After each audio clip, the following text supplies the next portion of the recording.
Hi hello viewers, welcome to my channel Sama foods.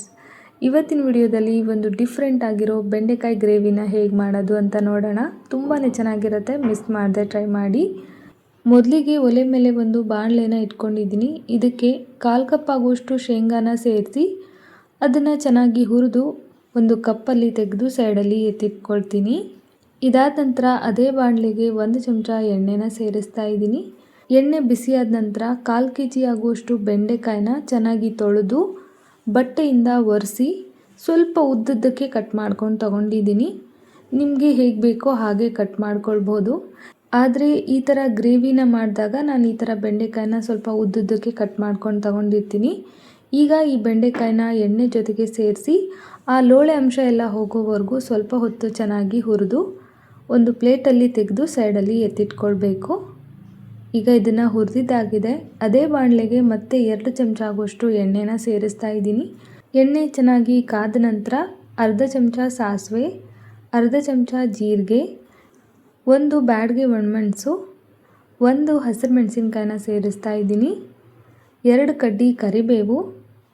ಇದೆಲ್ಲ ಚೆನ್ನಾಗಿ fry ಆದ ನಂತರ 2 ಮೀಡಿಯಮ್ ಸೈಜ್ ಈರುಳ್ಳಿನ ಸಣ್ಣಕ್ಕೆ ಚಾಪ್ ಮಾಡಿ ಸೇರಿಸ್ತಾ ಇದ್ದೀನಿ.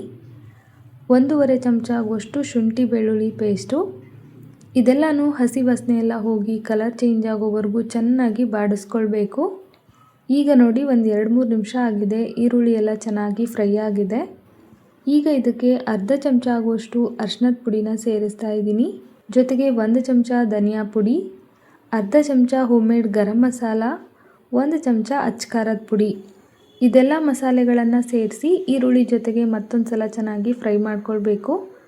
ಈಗ ನೋಡಿ ಈರುಳ್ಳಿ ಎಣ್ಣೆ ಎಲ್ಲ ಬಿಟ್ಕೊಂಡು ಕಂಪ್ಲೀಟಾಗಿ ಫ್ರೈ ಆಗಿದೆ. ಇಷ್ಟಾದರೆ ಸಾಕು. ಈಗ ಇದಕ್ಕೆ ಟೊಮ್ಯಾಟೊನು ಕೂಡ ಚಾಪ್ ಮಾಡ್ಕೊಂಡಿದ್ದೀನಿ ಸಣ್ಣದಾಗಿ. ಮಿಕ್ಸಿನಲ್ಲಿ ನೈಸಾಗಿ ಪ್ಯೂರಿ ಕೂಡ ಮಾಡ್ಕೊಳ್ಬೋದು ಅಥವಾ ಈ ಥರನೂ ಮಾಡ್ಕೊಳ್ಬೋದು. ಜೊತೆಗೆ ರುಚಿಗೆ ತಕ್ಕಷ್ಟು ಉಪ್ಪನ್ನು ಸೇರಿಸಿ ಚೆನ್ನಾಗಿ ಇದನ್ನು ಮಿಕ್ಸ್ ಮಾಡ್ಕೊಳ್ತಾ ಇದ್ದೀನಿ. ಟೊಮ್ಯಾಟೊ ಎಲ್ಲ ಎಣ್ಣೆ ಜೊತೆಗೆ ಮಸಾಲೆ ಜೊತೆಗೆ ಕಂಪ್ಲೀಟಾಗಿ ಬೆಂದೋಗಿ ಆಯಿಲ್ ರಿಲೀಸ್ ಆಗಬೇಕು. ಅಲ್ಲಿವರೆಗೂ ಟೊಮ್ಯಾಟೊನ ಬಾಡಿಸ್ಕೊಳ್ಬೇಕು. ಇವಾಗ ನೋಡಿ ಟೊಮ್ಯಾಟೊ ಕೂಡ ಸಾಫ್ಟಾಗಿ ಚೆನ್ನಾಗಿ ಬೆಂದಿದೆ.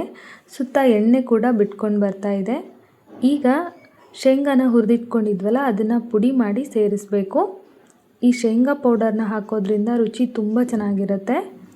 ಹಾಗೆ 1 ಗ್ಲಾಸ್ ಆಗುವಷ್ಟು ನೀರನ್ನು ಸೇರಿಸ್ತಾ ಇದ್ದೀನಿ. ಮುಂಚೆ 1/4 ಗ್ಲಾಸ್ ಆಗುವಷ್ಟು ಚಾಪರಲ್ಲಿ ಹಾಕಿ ಸೇರಿಸಿದ್ದೆ. ನಂತರ 1/4 ಗ್ಲಾಸ್ ಆಗುವಷ್ಟು ನೀರನ್ನು ಸೇರಿಸಿ ಚೆನ್ನಾಗಿ ಮಿಕ್ಸ್ ಮಾಡಿಕೊಂಡು 1 ಕುದಿ ಬರಬೇಕು. 1 ಕುದಿ ಬಂದ ನಂತರ ಬೆಂಡೆಕಾಯಿನ ಫ್ರೈ ಮಾಡಿ ಇಟ್ಕೊಂಡಿದ್ನಲ್ಲ ಅದನ್ನು ಸೇರಿಸಿ ಚೆನ್ನಾಗಿ ಮಿಕ್ಸ್ ಮಾಡ್ಕೊಳ್ತಾ ಇದ್ದೀನಿ. ನಾನು ಇದಕ್ಕೆ ಹುಣಸೆ ರಸನ ಹಾಕಿಲ್ಲ, ಯಾಕಂದರೆ 2 ಹುಳಿ ಟೊಮ್ಯಾಟೊನ ಬಳಸಿದ್ದೀನಿ. ಬೇಕು ಅಂದರೆ ನೀವು ಹುಣಸೆ ರಸನೂ ಕೂಡ ಉಪಯೋಗಿಸ್ಕೋಬೋದು. ನಂತರ ನಾನಿಲ್ಲಿ ರುಚಿಗೆ ಒಂದು ಸ್ವಲ್ಪ ಬೆಲ್ಲನ ಸೇರಿಸ್ತಾ ಇದ್ದೀನಿ. ಬೆಲ್ಲ ಹಾಕಿ ಚೆನ್ನಾಗಿ ಮಿಕ್ಸ್ ಮಾಡಿಕೊಂಡು ಲಿಡ್ನ ಕ್ಲೋಸ್ ಮಾಡಿ 2 ನಿಮಿಷ ಮೀಡಿಯಮ್ ಫ್ಲೇಮಲ್ಲಿ ಬೇಯಿಸ್ಕೊಂಡ್ರೆ ಸಾಕಾಗುತ್ತೆ. ಈಗ ನೋಡಿ ಲಿಡ್ನ ಕ್ಲೋಸ್ ಮಾಡ್ತಾ ಇದ್ದೀನಿ. ಮೀಡಿಯಮ್ ಫ್ಲೇಮಲ್ಲಿ 2 ನಿಮಿಷ ಬೇಯಿಸ್ಕೊಳ್ತೀನಿ. 2 ನಿಮಿಷ ಆಗಿದೆ. ಈಗ ಇದಕ್ಕೆ ಧಾರಾಳವಾಗಿ ಕೊತ್ತಂಬರಿ ಸೊಪ್ಪನ್ನು ಸೇರಿಸ್ತಾ ಇದ್ದೀನಿ. ಫ್ರೆಂಡ್ಸ್, ನೀವೇನಾದರೂ ನಮ್ಮ ಚಾನಲ್ನ ಫಸ್ಟ್ ಟೈಮ್ ವಿಸಿಟ್ ಮಾಡ್ತಾ ಇದ್ದರೆ ಪ್ಲೀಸ್ ನಮ್ಮ ಚಾನಲ್ನ ಸಬ್ಸ್ಕ್ರೈಬ್ ಮಾಡ್ಕೊಳ್ಳಿ, ಸಪೋರ್ಟ್ ಮಾಡಿ. ಹಾಗೆ ವಿಡಿಯೋ ಇಷ್ಟ ಆದರೆ ಒಂದು ಲೈಕ್ ಸಹ ಮಾಡಿ. ಈಗ ನೋಡಿ ಕೊತ್ತಂಬರಿ ಸೊಪ್ಪು ಹಾಕಿ ಚೆನ್ನಾಗಿ ಮಿಕ್ಸ್ ಮಾಡಿ ಗ್ಯಾಸ್ನ ಆಫ್ ಮಾಡಿದ್ರೆ ಸಖತ್ ರುಚಿಯಾಗಿರೋ ಬೆಂಡೆಕಾಯಿ ಪಲ್ಯ ರೆಡಿ ಆಯಿತು. ಐ ಹೋಪ್ ಇವತ್ತಿನ ಈ ವಿಡಿಯೋ ಇಷ್ಟ ಆಯಿತು ಅಂದ್ಕೊಳ್ತೀನಿ. ಮುಂದಿನ ವಿಡಿಯೋದಲ್ಲಿ ಮತ್ತೆ ಸಿಗ್ತೀನಿ. Bye friends, thank you.